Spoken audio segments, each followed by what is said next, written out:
మణిగణ ఖచిత ఆభరణాలు చింతామణి పరమేశ్వరి దాల్చి సౌందర్యానికి సౌందర్యముగా అగుపడుతుంది మణిద్వీపములో.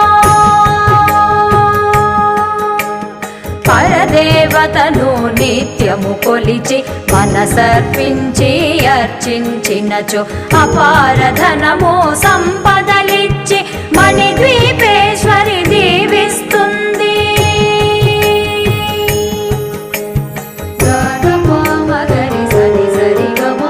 నూతన గృహములు కట్టిన వారు మణిద్వీప వర్ణన 9 మార్లు చదివిన చాలు అంతా శుభమే. అష్ట సంపదల తులతూగేరు. శివ కవితేశ్వరి శ్రీ చక్రేశ్వరి మణిద్వీప